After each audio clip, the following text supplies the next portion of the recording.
Oi, irmãos, tudo bem? Bem-vindos a mais um vídeo aqui do canal, mais um vídeo sobre a Palavra de Deus. E hoje, continuando com o nosso ano bíblico, nós vamos estudar aqui o resumo do capítulo 7 do Desejado de Todas as Nações.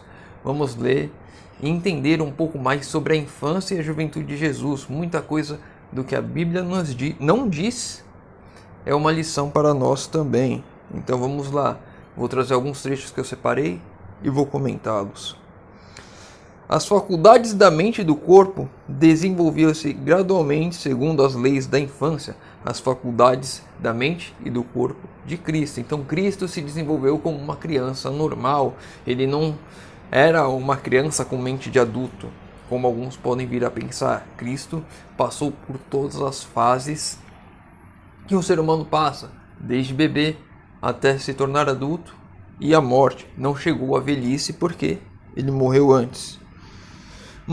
Manifestava uma paciência que coisa alguma conseguia perturbar e uma veracidade nunca disposta a sacrificar a integridade, firme como a rocha em questão de princípios. Sua vida revelava a graça da abnegada cortesia. E aqui mais uma lição para nós. Cristo, como uma criança, manifestava uma paciência que as coisas não poderiam perturbar. Uma lição para nós, provavelmente o irmão já deve ter passado pela infância, mas até hoje, né? Normalmente quanto mais jovens nós somos, criança, adolescente, nós tendemos a ser uma mente muito impulsiva, muito rápida, e às vezes uma coisa que demore nos tira a paciência, e aqui coisa alguma podia perturbar a paciência de Cristo. Uma lição para nós hoje, colocar na nossa vida, não deixar que nada perturbe a nossa paciência, nada sacrifique a nossa integridade. E aqui está dois pontos interessantes, né? Perturbar a paciência e sacrificar a integridade. Quando você tem uma fila longa que você tem que esperar, principalmente aqui no Brasil, onde o jeitinho brasileiro impera, você já fica pensando em meios, artifícios e subterfúgios para burlar aquilo ali, para avançar mais rápido. Mas nada deve sacrificar a minha integridade, eu não devo passar a perna em ninguém, vamos dizer assim. Desde os primitivos tempos, fiéis de Israel haviam dado muita atenção à educação da juventude. Então esse é um ponto importante para nós pegarmos como lição deles. Desde o princípio, o povo judeu, o povo de Israel, sempre deu muita atenção à educação das crianças. Eles ensinavam as crianças desde cedo. Isso é uma lição para nós hoje. Devemos ensinar e instruir nossas crianças desde cedo. Cânticos, orações e lições das Escrituras deviam ser adaptadas à mente que se ia abrindo.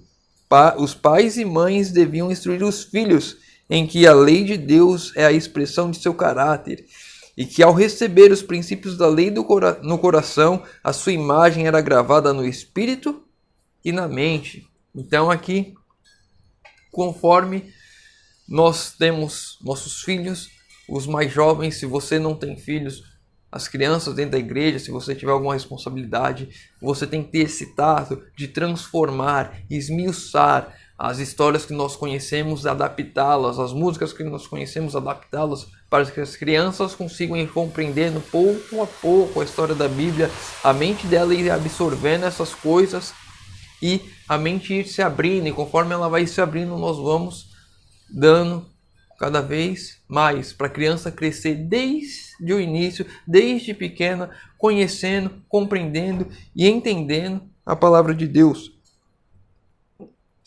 Ao tempo de Cristo, a vila ou cidade que não providenciava quanto à instrução religiosa na mocidade era considerada sob a maldição de Deus. Ou seja, se alguma cidade, alguma vila não ensinava as crianças sobre Deus, era considerada uma vila amaldiçoada. Todavia, o ensino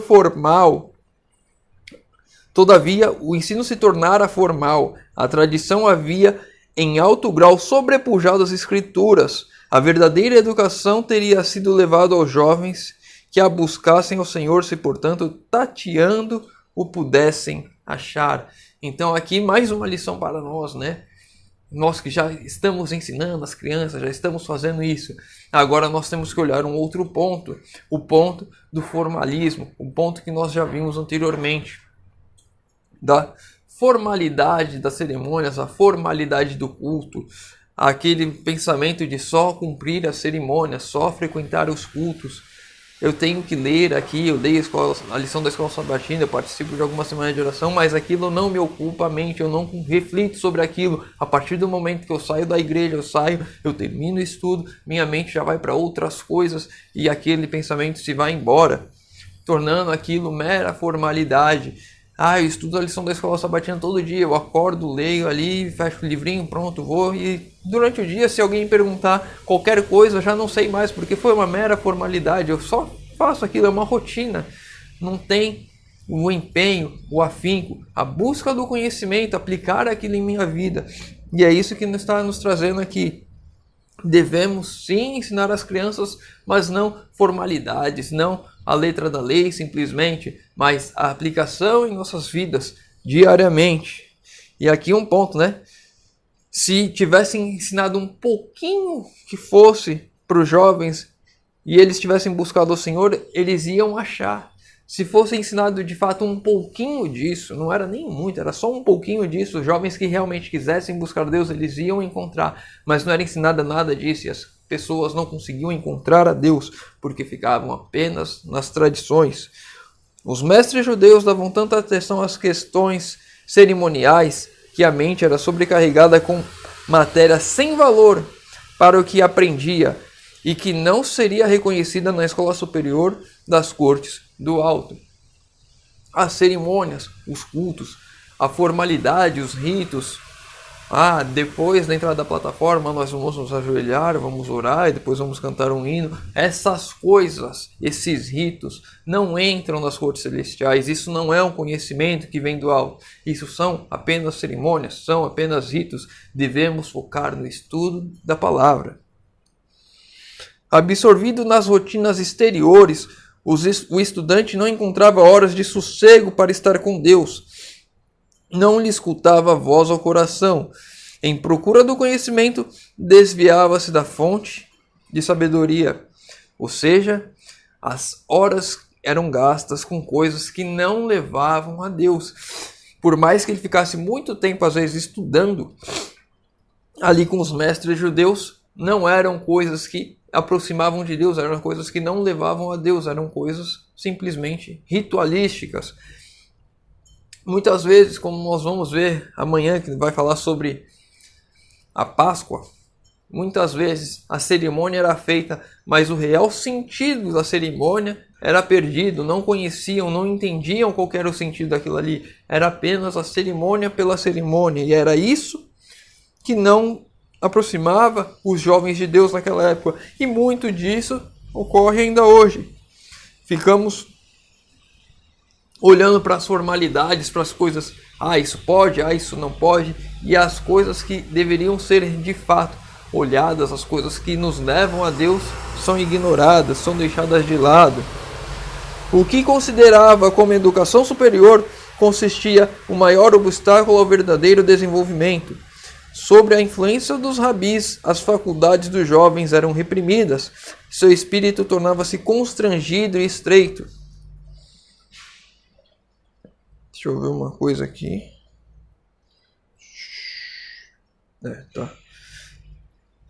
Essas palavras são tão parecidas com as de ontem que eu já estava me confundindo. Será que é de fato esse é o de hoje? Então é isso mesmo. As pessoas estavam tão focadas em fazer as cerimônias que isso reprimia os jovens que estavam com aquele ímpeto de fazer as coisas. As mesmas coisas que nós vemos hoje na igreja, parece que a história sempre se repete. Às vezes o jovem entra na igreja e agora, como eu não contei ontem a história, eu vou contar hoje, né? Do irmão que eu conheci e trabalhou comigo. Ele me reconheceu por causa do estúdio de desbravador e ele foi e me perguntou se era da igreja, e ele contou a história dele, que ele era da igreja, tinha um grupo forte de jovens, eles iam fazendo trabalhos missionários em comunidades no Rio de Janeiro. E aí entrou um pastor na igreja e começou a minar esse grupo de jovens com tudo aquilo que não pode, e aí começou a afastar os jovens, e ele também se afastou. Então, essas coisas que nós vemos acontecendo, nós devemos pegar como exemplo para aprender a lidar com isso. Tem coisas que de fato não podem ser feitas, mas nós como líderes devemos direcionar os jovens para que eles façam aquilo que é certo, usar a força do jovem para que ele de fato desenvolva um trabalho. Não apenas não pode, deixa o jovem sentado no banco. Devemos canalizar o trabalho do jovem, devemos ajudar ele a desenvolver e entender as habilidades que ele pode colocar à disposição de Deus e aplicar aquilo. E não apenas não pode. Se a gente formos ficar com apenas os não podes, nada pode. E aí nós entramos no mesmo culto judaico, onde não podia fazer nada, onde o sábado se tornou um fardo para aqueles que queriam guardar o sábado, quando na verdade o sábado é um dia prazeroso. Eu lembro uma história que tinha uma família que dizia que o sábado era o dia feliz e não podia fazer nada no dia feliz. E as crianças dessa família perguntavam sempre aos pais: falta muito tempo para acabar o dia feliz? Porque queria que acabasse o dia feliz, queria que acabasse o sábado logo, para que então pudesse fazer qualquer coisa, porque nada podia ser feito. Ao avançar da infância para a juventude, não procurou a escola dos rabis, não necessitava da educação obtida de tais, pois Deus lhe servia de instrutor. E aqui está mais uma lição para nós hoje. Hoje nós procuramos a igreja, pastor fulano de tal vai estar na igreja tal, então eu vou lá para assistir o culto do pastor fulano de tal, porque ele é muito bom. Eu vou ver os vídeos no YouTube do pastor fulano de tal, ou do irmão tal, porque os vídeos são muito bons.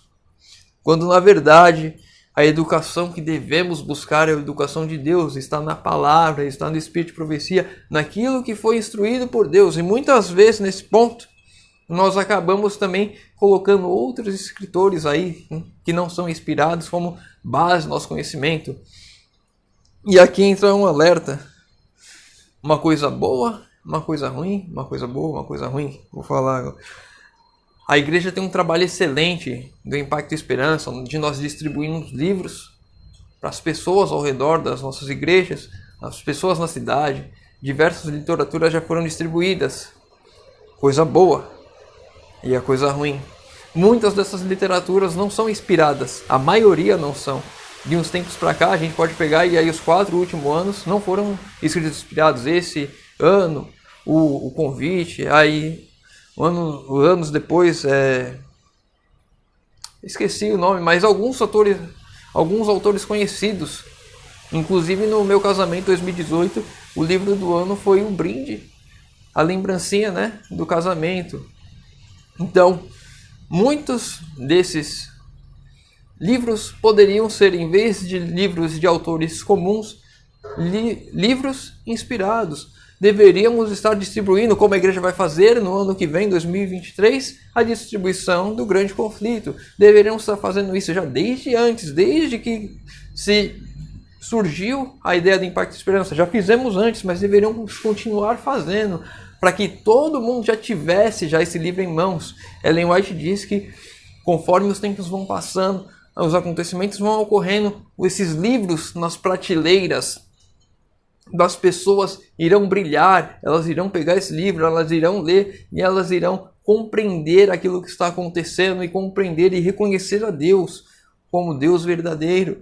Mas nós estamos distribuindo outras literaturas que não são de fato inspiradas, são de autores cristãos, ok? Mensagens que são de Deus, legal, mas não são inspiradas por Deus. São mensagens de autores comuns, não são de fato aqueles que veio do Espírito, não é canônico, essa é a palavra, não são canônicos.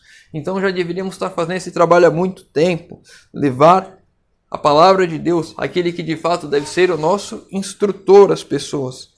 Aquele que fizera todas as coisas, 2 lições da sua própria mão, escrevera na terra e no mar e no céu.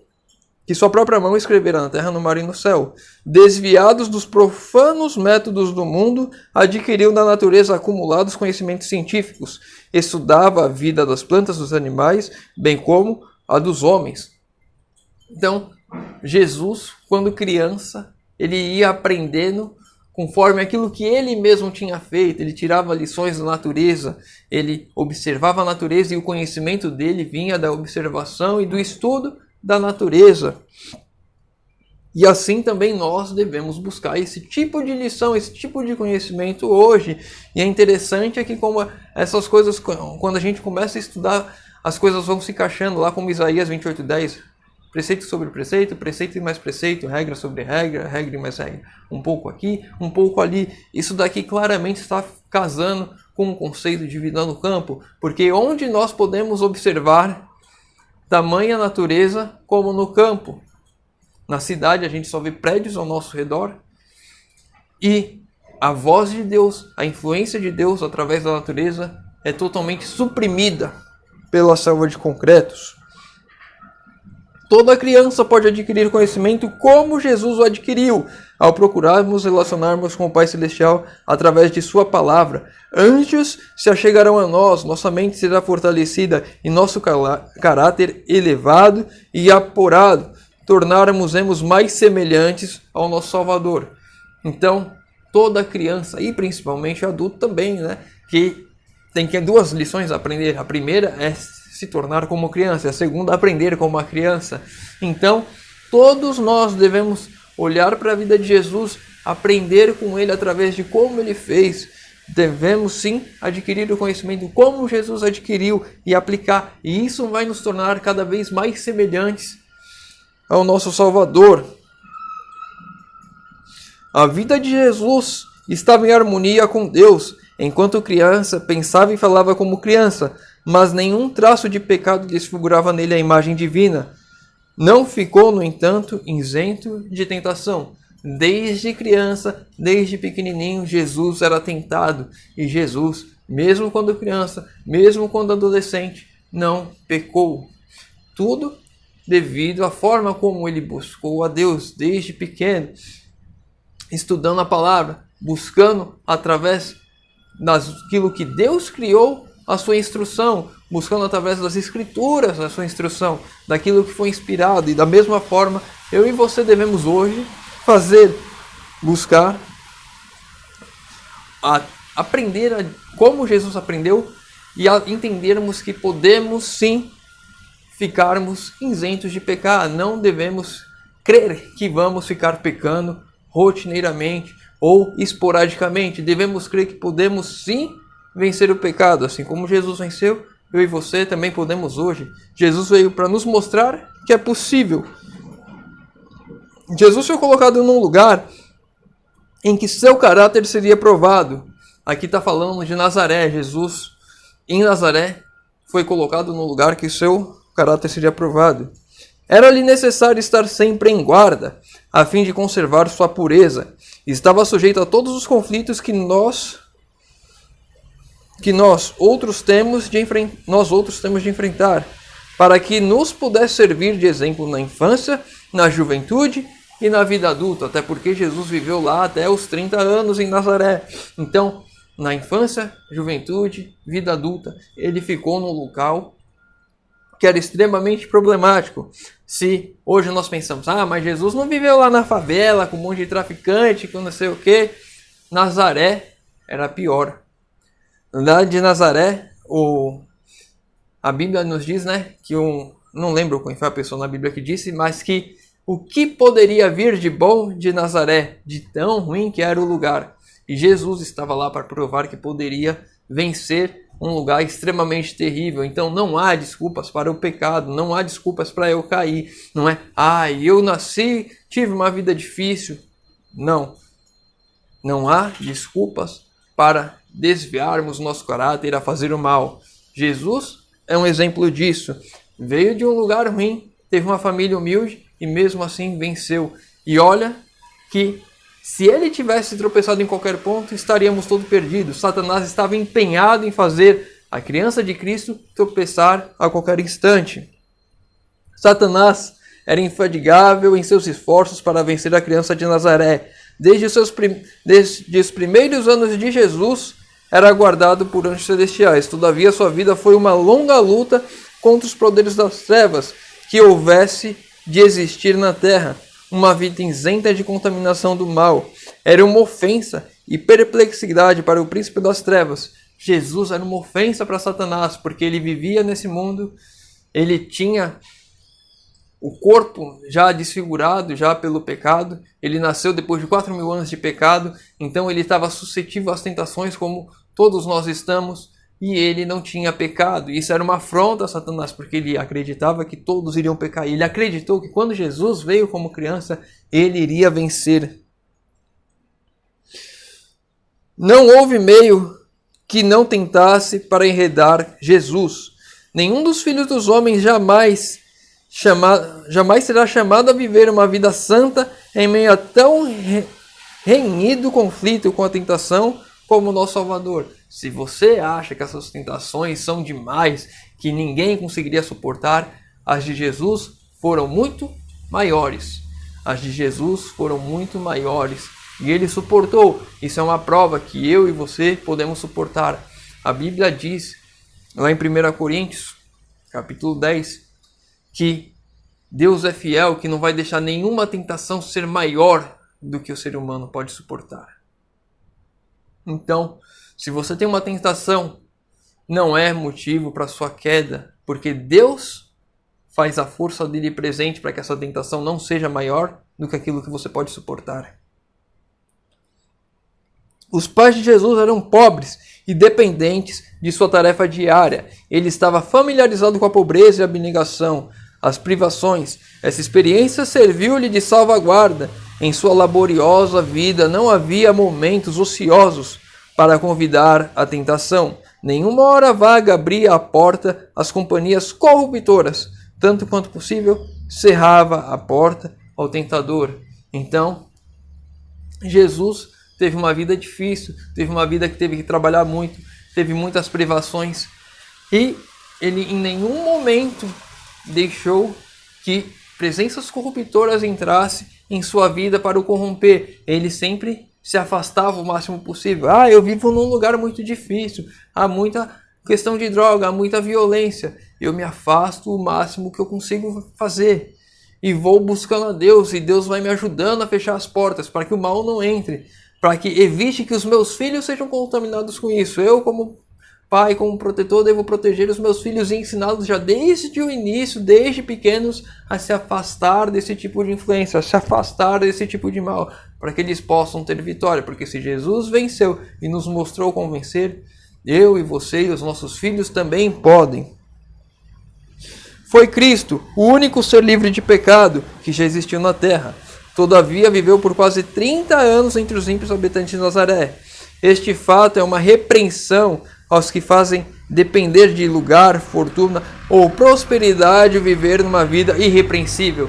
Se você está vivendo uma vida e peca por algum motivo, não coloque a culpa disso no lugar, ou não coloque a culpa disso que você é pobre, ou não coloque a culpa disso em nada, porque Jesus nos mostrou que é possível viver uma vida irrepreensível, onde quer que você esteja, desde que você esteja em comunhão com Deus, desde que você busque a Deus, desde que você estude, desde que você esteja empenhado em servir a Deus, desde que você esteja conectado com Deus. Mas se você coloca esses obstáculos como desculpas, aquelas falsas desculpas de sempre, isso irá sempre ser uma pedra de tropeço em seu caminho. Na verdade, é você que está sendo uma pedra de tropeço para você mesmo, colocando essas desculpas na frente. Não há motivo para o pecado, não há motivo para que eu me renda a fazer aquilo que é errado. Tentação, pobreza, advertência, eis justamente a disciplina necessária para o desenvolvimento da pureza e firmeza. Tentação, pobreza, adversidade, eis justamente a disciplina necessária para o desenvolvimento da pureza e firmeza. Você tem tentação? As tentações vão nos levar a ser mais puros e firmes, desde que nós vençamos, não devemos ceder a elas. A pobreza não é uma coisa ruim, desde que você não coloque ela como uma desculpa. Eu sou pobre, então eu tenho que fazer as coisas erradas. Eu sou pobre, então eu tenho que pegar um troco a mais. Eu sou pobre, então eu tenho que me envolver com drogas para que eu possa ter uma vida melhor. Pobreza não é desculpa. Adversidades, problemas na nossa vida sempre iremos ter enquanto estivermos nesse mundo de pecado. Isso não é desculpa para cairmos, para ficarmos na lama. Essas coisas são para desenvolvermos o nosso caráter cada vez mais, assim como Deus fez quando tirou os hebreus do Egito, levando eles ali pelo deserto. Aquilo deveria ser um caminho para que eles se purificassem através das adversidades, eles entendessem que eles deveriam mudar para buscar a Deus e não colocar isso, reclamações em cima de reclamações como eles fizeram. À medida que Jesus trabalhava na infância e na juventude, mente e físico se lhe desenvolviam. Devemos deixar sim nossas crianças fazerem trabalhos. Não devemos colocá-las numa bolha. Não, você não pode fazer nada porque você é criança. Trabalho infantil. Não devemos olhar o trabalho como uma coisa ruim. Jamais. O trabalho desenvolve a mente e o físico. Todos devem procurar fazer alguma coisa que lhes seja útil ou de auxílio a outros.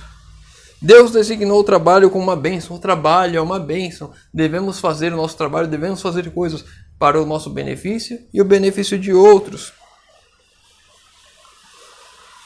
E somente o trabalhador diligente encontra a verdadeira glória e alegria da vida. Ou seja, o trabalho nos leva a termos glória e alegria nessa vida. Devemos ficar felizes com o trabalho.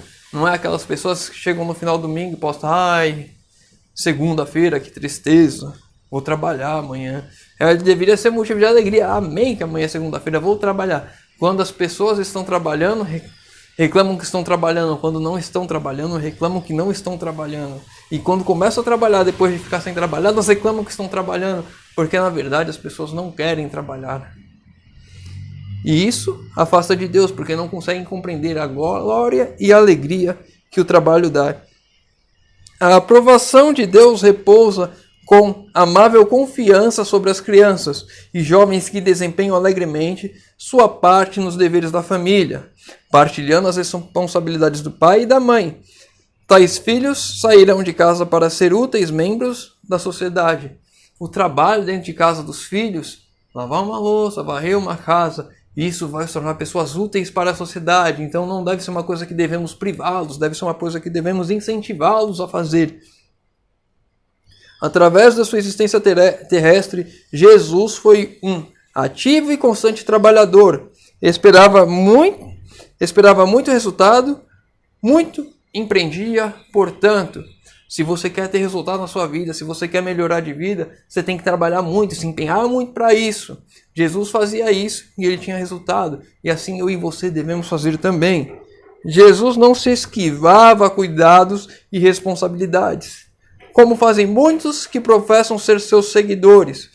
Hoje temos muitas pessoas que dizem ser seguidores de Cristo e que tentam fugir do trabalho a qualquer custo, principalmente quando se fala de trabalho dentro da igreja. Chega uma comissão de nomeação, eu não quero, eu não posso, isso não é para mim, todo mundo se esquivando do trabalho. Cristo não faria isso. É porque procuram furtar-se a essa disciplina que tantos são fracos e ineficientes. Porque muitos se afastam do trabalho, porque muitos não querem trabalho, não querem responsabilidade, por isso que são fracos e ineficientes e tudo o que fazem. Podem possuir preciosos e amáveis traços, mas são sem fibra e quase inúteis quando há dificuldade a enfrentar obstáculos e transpor. Muitos daqueles que caem é porque não se empenham no trabalho, porque não buscam fazer aquilo que é melhor para si. Por serem ociosos, por se afastarem das responsabilidades, acabam não tendo fibra, acabam não tendo forças para suportar as tentações e acabam caindo. O vídeo já está ficando longo, eu vou dar uma adiantada aqui, vou resumir mais. Não havia para ele, indigno de sua atenção, coisa alguma que desdenhasse prestar auxílio. Para Jesus, nada era indigno de atenção. Tudo que ele podia fazer para ajudar, ele fazia. Atraía a simpatia de todos os corações mediante a capacidade de revelar e de compadecer de todos. Ou seja, Cristo amava as pessoas, Cristo amava todos, e isso atraía as pessoas para Ele. E aí um ponto importante, não cabe a mim e a você ficar julgando a quem devemos amar ou o que devemos fazer. Devemos amar e pronto. E as pessoas vão se aproximar de nós e consequentemente vão se aproximar de Deus pelo amor. Afastar-se de Deus ou não, aí é outra coisa. Quando o amor de Deus entra em conflito com o eu da pessoa, com eu quero assim, eu gosto assim, eu não quero abandonar isso. E aí quando isso entra em choque com o amor de Deus e com as coisas que Deus gosta, aí a pessoa acaba se afastando ou não, ou ela abandona de fato as coisas e se aproxima de Deus. Então devemos, independente de quem for, nos aproximarmos com amor, nos importarmos com as pessoas, todas são dignas de nossa atenção. Quanto mais simples e tranquila a vida de uma criança, quanto mais livre de estimulação artificial e quanto mais em harmonia com a natureza, tanto mais favorável é ela ao vigor físico e mental e à robustez espiritual. Aqui um ponto importante para as nossas crianças. Quanto mais simples e tranquila, sem estimulação artificial. O que é uma estimulação artificial? É videogames, é filmes, é séries, é desenhos, essas coisas inapropriadas. Desenhos, dependendo do tipo de desenho. Se você vai colocar um desenho ali bíblico para criança, ótimo, mas tem desenhos bíblicos que devemos ter cuidado também, que são estimulantes demais. Então, tudo devemos olhar com cuidado.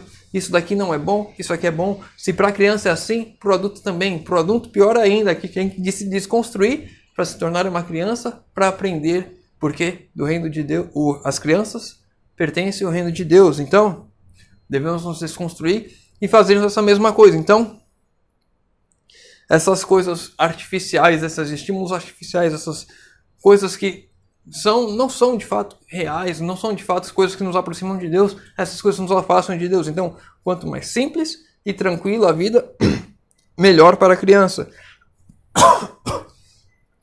Último texto. Jesus é nosso exemplo. Muitos há que se detêm com interesse sobre o período de seu ministério público, enquanto passava por altos o ensino de seus primeiros anos. É, porém, na vida doméstica que ele é o modelo de todas as crianças e jovens. É na vida doméstica de Jesus, no período que não é falado, naqueles 18 anos, dos 12 aos 30, em que não fala da vida de Jesus, é ali que está o ensino para as crianças e para os jovens. Como Jesus agia dentro de casa, como Jesus buscava o conhecimento de Deus. Esses ensinos que não estão tão claros assim por não estarem escritos, são um verdadeiro ensino por não estarem escritos. O Salvador condescendeu em ser pobre para poder ensinar quão intimamente podemos nós, em uma vida humilde, andar com Deus. Não importa se o quão você acha que está longe de Deus, mesmo com uma vida humilde, a humildade também nos aproxima de Deus. Aliás, devemos todos ser humildes. Não é porque eu sou rico que eu devo ser desumilde. Não é porque eu tenho muitas posses, ou porque eu tenho uma vida um pouquinho melhor que eu devo ser desumilde. Devemos todos nos colocar como Jesus se colocou, com humildade. Viveu para agradar, honrar e glorificar o Pai nas coisas comuns da vida. Sua obra começou por consagrar o humilde ofício do operário que labuta para ganhar o pão cotidiano. Então Jesus veio aqui para mostrar o quão importante é o trabalho também. Aquele que labuta para ganhar o pão cotidiano. Jesus fez isso. Jesus teve de trabalhar para ganhar o seu pão cotidiano, o pão de cada dia. Tinha que trabalhar diariamente, não podia ter folgas, feriados, viagens, porque ele tinha que trabalhar para conseguir se sustentar, para conseguir comer, para ajudar a família. E há muito valor naquele que também trabalha dessa forma, como eu e você que está desempregado também, está buscando emprego. Há muito valor a nós que estamos buscando cada dia, todo dia, nos aproximarmos de Deus cada vez mais, aproximar nossas famílias de Deus cada vez mais, para que através dos nossos atos, da nossa atitude, no nosso trabalho, do nosso esforço, do nosso estudo aplicado, de nos construindo nós mesmos como crianças, olhemos para Cristo e nos transformemos cada vez mais semelhantemente a Cristo. O vídeo já ficou um pouco longo, então vamos encerrar por aqui. Se o irmão tem algum comentário para acrescentar, deixa aí nos comentários para que a gente possa juntos aprender. Se o irmão não leu ainda, vai lá no aplicativo, Desejar de Todas as Nações, capítulo 7, tem o audiobook. E na internet você também encontra o PDF. Vamos orar para encerrar o nosso estudo de hoje. Senhor Deus, Pai querido, obrigado pelas lições de hoje. Que o Senhor nos conduza, nos ajude a fazermos a Tua vontade. Que o Senhor nos ajude a desconstruirmos o nosso eu adulto. Nos ajude a ensinar as nossas crianças a fazer assim como Jesus fez quando esteve aqui, Senhor. Te pedimos em nome de Jesus. Amém. Meu irmão, fica com Deus e que Deus te abençoe.